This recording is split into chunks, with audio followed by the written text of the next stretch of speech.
This is a story about wealth inequality. It's just so jarring the way that they describe themselves juxtaposed with the reality of how they treat people in the Undercity, because they are constantly using words like progress, equality, prosperity, and it is very jarring and honestly sort of mind-boggling when you have the perspective of people who are in the lanes and in the Undercity. Crazy Stupid Podcast. Thank you so much for tuning in. As always, if this is your first time watching, we'd love it if you could hit the like button, the subscribe button, and the bell so that you are aware of when we post things. Hello, everyone. Welcome back to another episode of Crazy Stupid Podcast. My name is Esther. And I'm Adrian. And today we are here to review Arcane Season 1. We just finished a rewatch in anticipation of Season 2 finally dropping next week. Big dubs.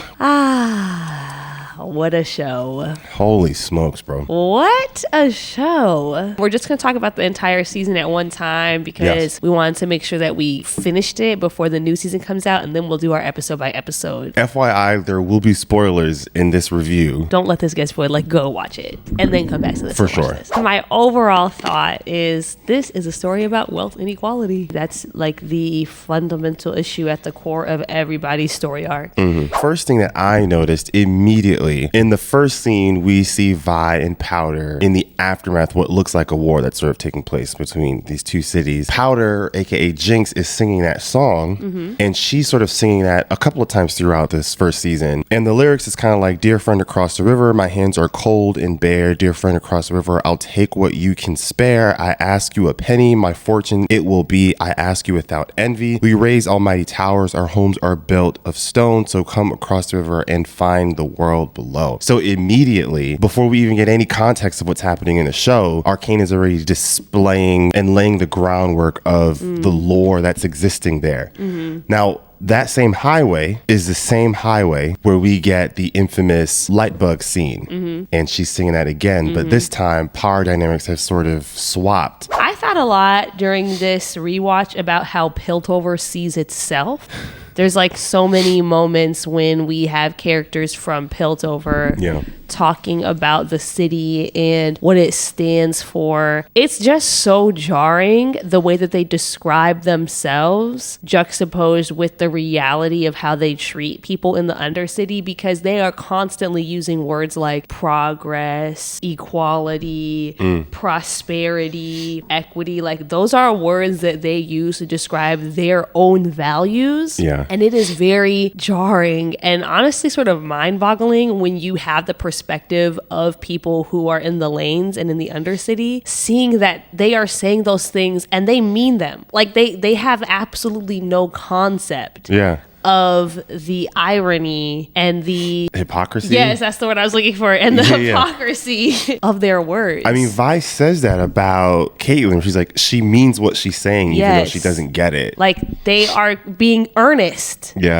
And it's like, I don't dislike those characters. Like, I don't dislike Jace. I don't dislike Mel. I don't dislike any of these characters some of them. But like, for the most part, I don't dislike these characters from Piltover. You can see it really is just like, they don't see. They don't know what's going on over there because they're not, honestly, because they don't care enough to look, but they're not looking, so they don't see it. So they're saying all these things and they actually mean them. One thing I did notice, ironically, with what you're saying, Piltover has all of these technological advances and they consider themselves like a progressive society, but they're still adhering to a lot of social norms. So they still have class clearly creating consistent problems there. But then I also thought about, like, Victor was sort of cast to the side also. And I couldn't tell if it was just because of the fact that, like, he was from the underworld, or if it was because, like, he had some of like a disability. Like, he was sort of, he's a castaway, sort of cast to the side a little bit. I think Piltover's kind of under the impression that, like, the more we progress our civilization, the easier it would be to level the playing field with all of the inequalities that would exist without these things. But like, they're still sort of existing. The more things are kind of changing, the more certain things are staying the same a little bit. They're looking at progress through one very specific lens. Right. Y'all not as forward thinking as you think you are. Yeah.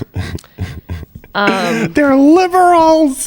Dun, dun, dun. I feel like the person who really embodies that the most, though, is Heimerdinger. On this watch through, he actually made me really mad. Because my thing is, what do you mean you've been here for hundreds of years? You've been here since the beginning? Yeah. You're a founder of the city. You've been on the council this entire time. You seem to be a person who would say that you have upstanding morals, who cares about people, and this entire time you've done nothing for the people down there? Also, what was it? It was episode 8 the first time he visited the underworld, bro? Like, huh? And he's in shock. How could this happen? And he tries to come in there with the rage earlier in that season. I'm like, no. You can't throw your weight around here, bro. Because it's the first time you visited in over 100 years. Like, I just find that mind-boggling. Like, you consider yourself to be a person of compassion. Yeah. And this entire time, you have done absolutely nothing to better the circumstances of the people living in the Undercity. Like, Jace was obviously not thinking about the people of the Undercity when he gave that big monologue. But when he was saying, like, humans do not have hundreds of years. Like, we cannot wait for progress to just happen. We have to act and make it happen. Right. I was like, yes. Like, you can tell because of how long his life is, he simply does not have the urgency necessary to actually solve problems.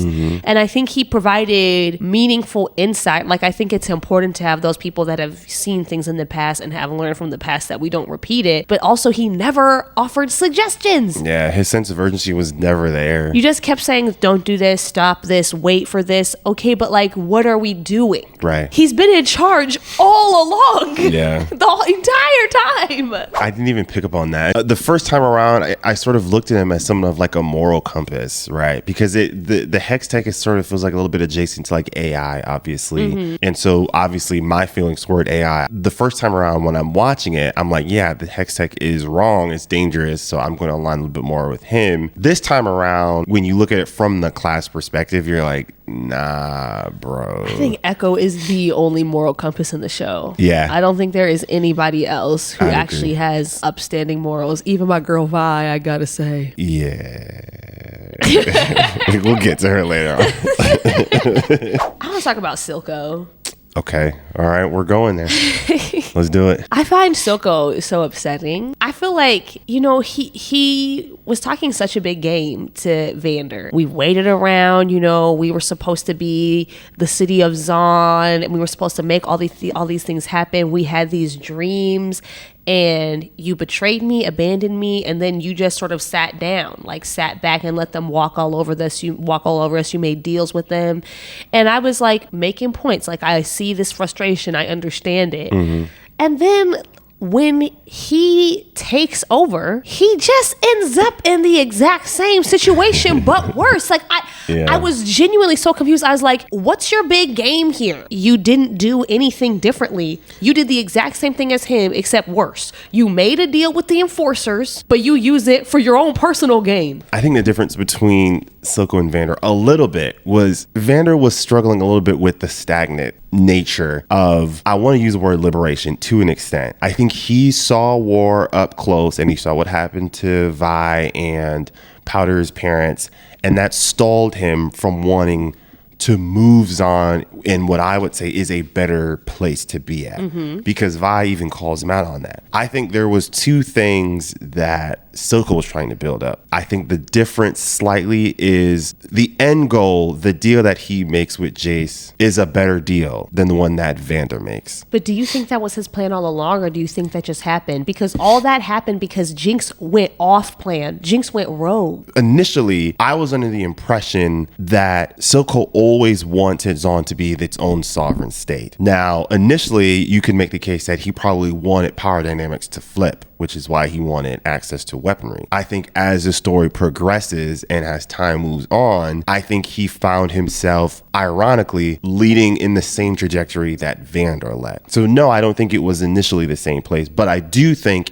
he still had two opportunities that would have changed the current state of Zayn, which I think is why so many people gravitated toward him initially. See, my read on him is that I think, yes, he wanted Zayn to be independent, but I think even more so, or just as much as that, he wanted to be in charge of it when it was. Oh, for sure. 100%. Yeah. And so his main goal and his main motivation through all of this was not Zayn's independence. It was to build up his own sense of power and control over it, and then eventually use that to give them independence. But he had no actual care for the people. Yeah. And that's what I find frustrating.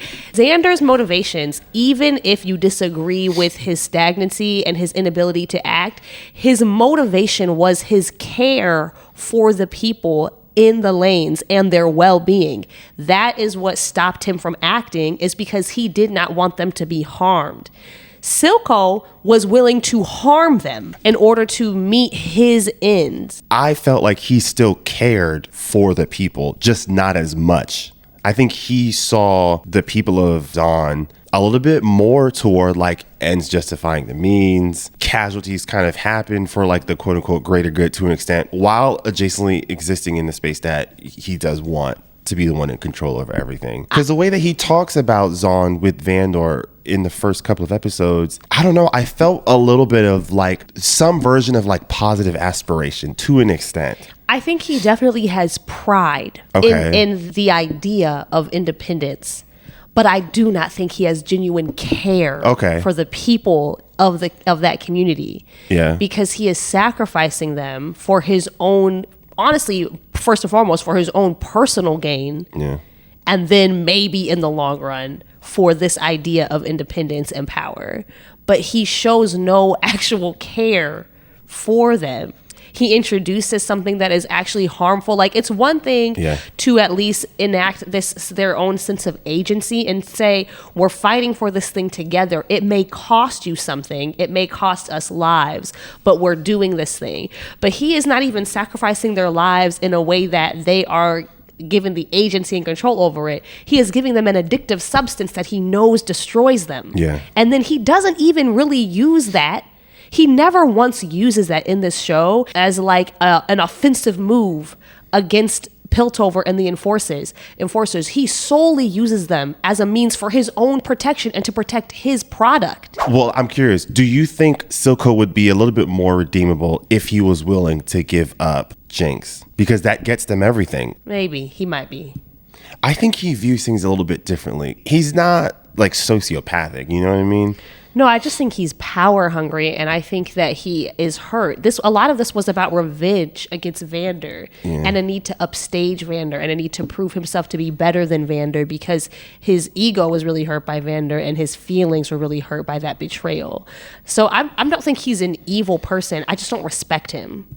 Yeah, I'd agree. Yeah. I also think I have a lot more respect for Vander because when push came to shove, he was willing to sacrifice himself. For sure. Well, I mean, okay, actually, maybe, because Silco actually did try. He did say, like, I'm the one who did all of this stuff. It wasn't Powder or Jinx. I don't know. Like, maybe he would have gone through with it. Maybe he wouldn't. I don't know. He would have gone through it. Maybe. If he's like, I would have never given you up to them, I think that, to me, that showed... Because remember, the speech that he gives, he tells him, like, what got Zayn running was loyalty. Mm-hmm. I think that's his code right there. I feel like he's talking out both sides of his mouth. No, I think loyalty to the people that are closest to you, not loyalty that's sort of spread out to just like I think that's the difference between Silco and Vander. Vander has loyalty to like everyone in Zayn, but Silco has it only for the people in his circle. And I think that's limiting. That's a common trait for people that think about like me just wanting to achieve on like an individual level. Mm-hmm. You're only thinking about the people in your closest proximity, like your closest friends or your parents or your family. But the conversation of expanding that to other people with the same experience, there's sometimes can be like a disconnect. And also like, what are you willing to give up? Right. For the greater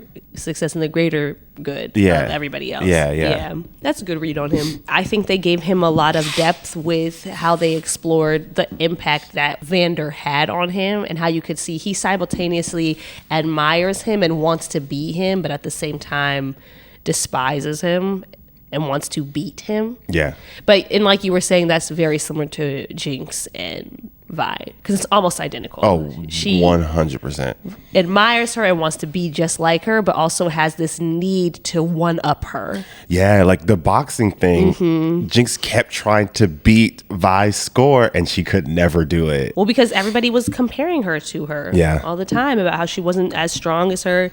I mean, obviously, this show wants you to think this, but Jinx's character is so tragic. At least the way I see it is like she was honestly just broken by the cruelty required of her in her environment. Yes. And in any other place, she'd be normal. She could have been just fine. Yeah. But because that place required something that she didn't feel she had, and she associated that with a lack of strength, it just completely destroys her. Yeah. You see glimpses of like, she's extremely intelligent. There's an ingenuity that she sort of has. She's very clever. But those characteristics for Jinx just can't exist in Zayn. That environment does not create a space where those things, at least not by themselves, allow you to thrive. The implication that you get when you watch the show through is that like that change in Powder/Jinx happens after everything in those first couple episodes, but when she freaks out after Vi and all of them leave to go save Vander, that little freak out episode that she has is very similar to the version of her that we see later on when she grows up. Like, I think it was already there. I think it was all already there festering, and then just all of the exact right things happen to make it just blow up. It's so frustrating because what sort of shapes her moving forward was really over a misunderstanding. She leaves before she hears the rest of what Vi has to say twice. Yeah. Remember earlier in episode 1 when they're talking about like what Jinx is good for, she leaves before she can hear the micro affirmations that Vi is providing to her. And then it happens again right when things fall off the wagon later on in the story. This just reminded me, I saw this TikTok that was talking about this type of scene and how it is like the most frustrating, infuriating thing. And it was so funny because the person was like, they start off, they ask them the question, and then they just start saying all the most vile things about this person, and then suddenly they're like, but that's why I love them. And then the other person in the conversation was like, why did you say all of those terrible things about them to begin with? Like, guys. Yeah. It always happens in like rom-coms and stuff. Like they overhear. Like, it's so annoying. I want to talk about Ekko a little bit. Oh, I love him. I'm so glad that he's alive. I love his character. I think Ekko is one of the best well-written characters in Arcane. I gotta say though, after it was pointed out of that Killmonger hairstyle, yo, I can't unsee it. It's everywhere. It's like a plague. And it's so funny because how often do you see it in real life? Literally never. Like one person, and then they changed it after the hype of the movie went away. I don't know anybody with that hairstyle. It's so, oh my gosh. This is what GameStop said about Miles Morales in the video game when they created his character. Why did they give him that hair? I don't know. It's really bad. They said the exaggerated swagger of a black teen. It's time to go. GG. Like, what? Okay. Who talks like that? Okay, nobody talks like that, but black teens, listen, I'm going to say this. Okay, black teens do have an exaggerated swagger. Cut that out. No, there's a better way to say that without it sounding so cringe. That's the point.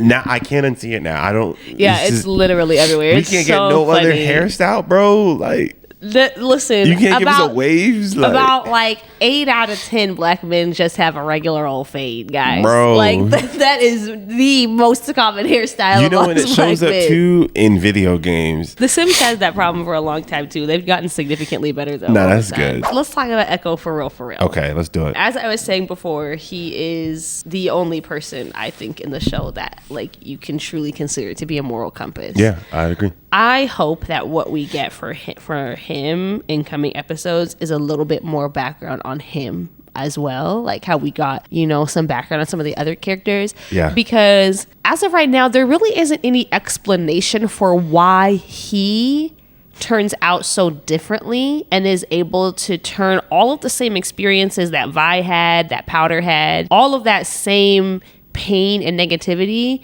into something so much better. Yeah. We don't really have like an explanation of like what grounds him and allows him to do that. And I really hope we get a little bit more. I think we'll get more, but I think his character for what Ekko represents, I think is necessary to show that like it's not a binary story of where people living in that environment will always end up. Yeah. And that's why I always sort of appreciate it. He went through the same experiences, but he didn't lean into his pain. And I feel like if he doesn't exist, to me, it would feel a little too like you're leading into like a stereotype a little bit. And there's nowhere to go. Right. Yeah. This offers a way out, a way forward that's actually productive, where you're building something up, but he's also not shying away from fighting against the powers that be. That's what it is. Yeah. That's primarily the biggest difference between Ekko and Silco. He's using his resources, but he's not using the people of Zayn as collateral damage. No. Right. At least not without their consent. The people who choose to fight by him choose to fight by him. Exactly. And then he creates through their own means, their own sovereign state. And it's to an extent like thriving. And what I loved about what they did with Ekko's character is the lighting in certain scenes. When you're first introduced to a lot of them, the lighting is dark, whether it's either at night or it's in a dark room. And those characters seem frightening. But then once they walk outside, those same characters, like that sort of fear that's sort of associated with them isn't there anymore because the location has changed. Yeah. And I thought that was a nice little touch that they showed of like, you as a viewer, you can disarm your fear a little bit. I think they also do that to show like there's no weakness in what they're doing. Like this is a formidable group of people that are powerful and are capable of defending themselves. Yeah. Even while they've created this beautiful society, they are not defenseless. You spend so much time with the people of Zayn, you fully understand the nuance in all of their characters. I think the result of that environment creates, I would say, like pretty harmful patterns or harmful behaviors that can sort of exist, but you also recognize that like there are other characteristics that do exist there that show like promise and quality. Like loyalty exists in Zayn. There is a level sense of community that exists. Like these are like they're admirable qualities. I think it's hard for Piltover to separate that from the sort of the uglier side of things. And I think some of the characters learn the nuance that reveals how human they are. What I found so frustrating about that and about how the people in Piltover talked about the Undercity is like they understand that there is problems and bad things happening, but I just kept being like, and why do you think that is? Like when they're like, oh, we've let the Undercity go unchecked for too long, and they're dangerous and they're da-da-da-da, and I'm like, and why is that? Yeah. Like there's no self-awareness that this is a problem of our own making. And it's also that at least with Jace, one thing that I noticed that was a little concerning, as each incident goes on, he sort of loses the nuance of the people that live there. I remember when he had that conversation with Victor, prior to that, he was using kinder language. But when they had the attack on the bridge, he said, they're all dangerous. And then Victor has to point it again, like, well, I'm from the underworld, like, and you know that I'm not dangerous. And it just, to me, it sort of showed like how the bias reinforces itself for people in that privileged class. Because they're afraid. Yes. Yeah, the fear reinforces it. Exactly. I think that by the end, he's a little bit shifted because what he says to Silco is like, I see what would happen and you guys would be destroyed. That's his motivation, is like, this would destroy you. What I don't understand is I'm like, at no point there's no conversation about, let's get some healthcare down there. Let's get some better schools. Bring that Obamacare down to Zayn, bro. Like some better infrastructure. I don't know. I just feel like these things would help a little bit. Never, even in the agreement that they're making, I'm like, you're just gonna make them independent. This is quite literally how colonialism has functioned. They're just like colonialism. We run things. We strip you guys of all of your resources. Blah blah blah for decades on end, and then one day they're like, oh, you're independent, and they just leave. Yeah. And there's nothing there.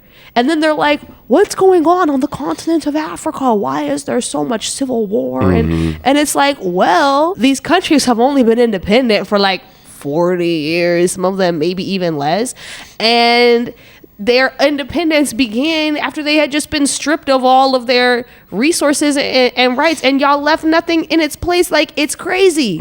I feel like I'm like, even like this whole conversation that Jace is having with Silco, I'm like, Silco, I don't know. Let's ask for something more.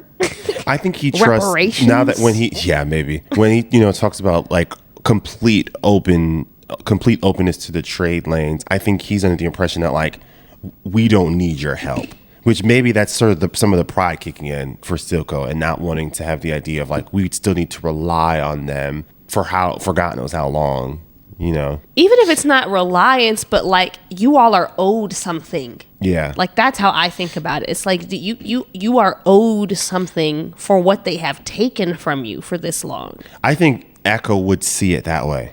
I wouldn't be surprised if that's where his character goes. I think he would be the one to make that call out to them at some point. We basically just see like how all these different characters, all the characters from the lanes are just kind of broken in different ways because of how they've grown up. You see how it breaks Powder's like psyche, like literally shatters it because she talks to herself and hears voices. But then you also see with Victor, we get that thing from Jace later on where he says that all his condition is caused by living in the Undercity. It was the toxicity of the pipe. What did he say? The air or something?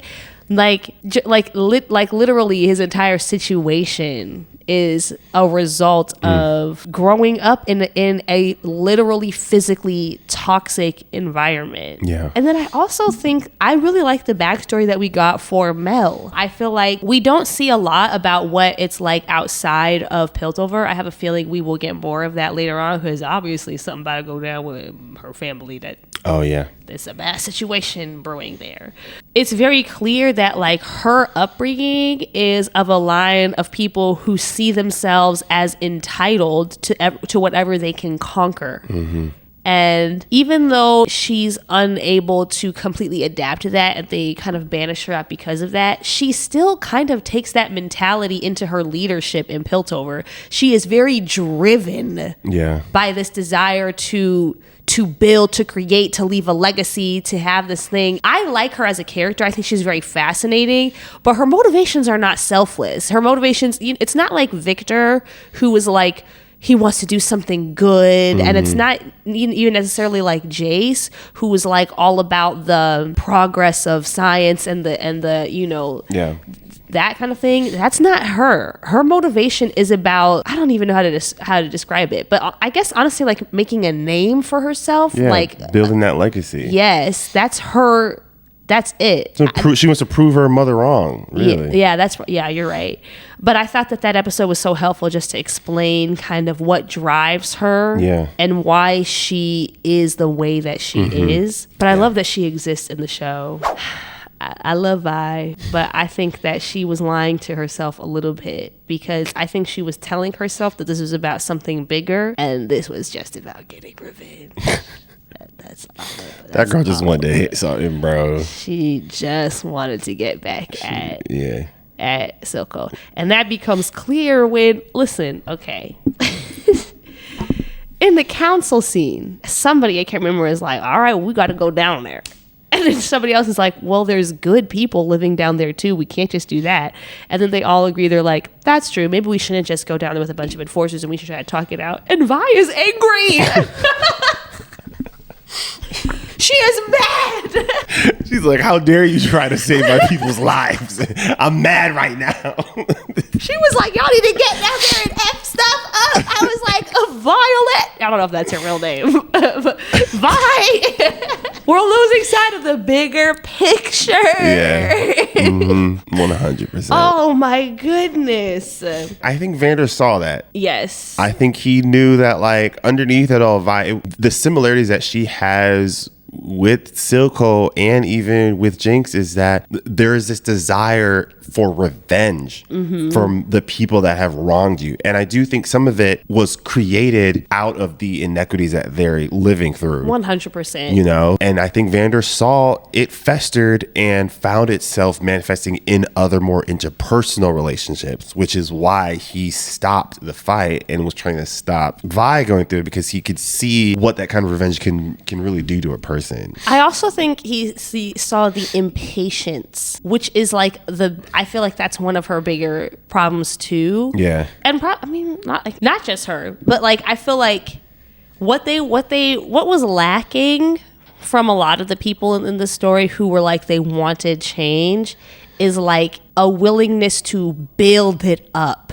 Yeah. Like what Ekko's done. Like Ekko is building something over time. He's not sitting back and just waiting for things to change, but he's not just running at everything that he can hit and get at. He's building something over time that's more sustainable in the long run. And I think that that's something that is missing from a lot of people in real life. Like all these political conversations that we're having right now with leftists and liberals and the whole online discourse that's getting insane. There's like a lot of impatience and like a desire for things to just happen right now without any actual like building happening from like a lot of people, not all people. Like there's definitely like there are people that are doing the work on the ground and building up movements and doing that work. But like a lot of people just have this anger, justified anger, this anger that is completely justified, and it's making them just want to make things happen right now, and they're not willing to like do the work long term that it takes to build something like that up in a way that is sustainable.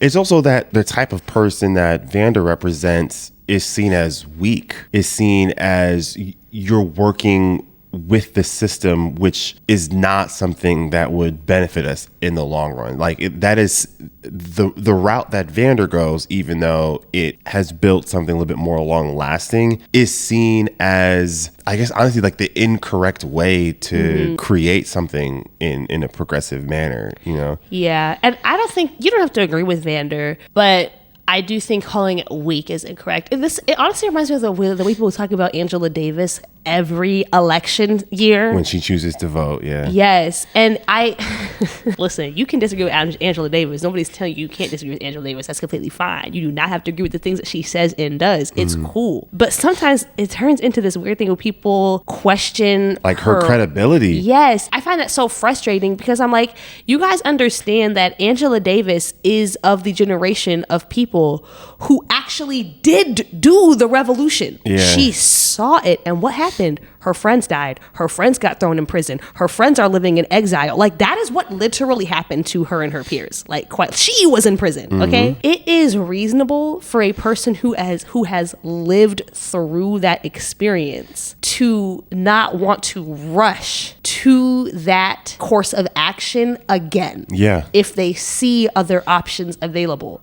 That is reasonable. That doesn't mean they're not about that action, and that doesn't mean that they're not about all the things that they say, but they've been through it. They've seen it, and they don't have a desire to jump back into it and to honestly have all of us jump back into it. You don't have to agree, but the way that people talk about her, I find frustrating. Yeah, and I think there's a little bit of not lost history, but a lost understanding of the weight in what you're asking for. And I think that's what Vander was trying to get across to Vi of like, listen, I'm not against the revolutions. Like I literally fought in one. I just don't think you're not recognizing how you're going to have to always carry the weight of the loss. That part I think gets left out. And I think Vander sort of represents, in my mind, like a generation that sort of came before us that really pushed through a lot of things, trying to tell us that the weight that they're carrying is harder than it looks. And I think there is some naivete on our end sometimes of like you guys have lost your edge. You've lost your desire to fight the fight now. You've gotten comfortable, you know? And I don't think that's what it always is. No. I think it's like, nah, I've been it, I've seen it, and I'm trying to tell you all, I think you all are glamorizing revolutions a little bit more than it should be. Yeah. All right. Well, those are our immediate reactions, our immediate thoughts. We'd love to hear what you all think. Let us know in the comments below. And with that, we want to thank you all again for tuning in, and we will see you all next week. Take care, everyone. Peace.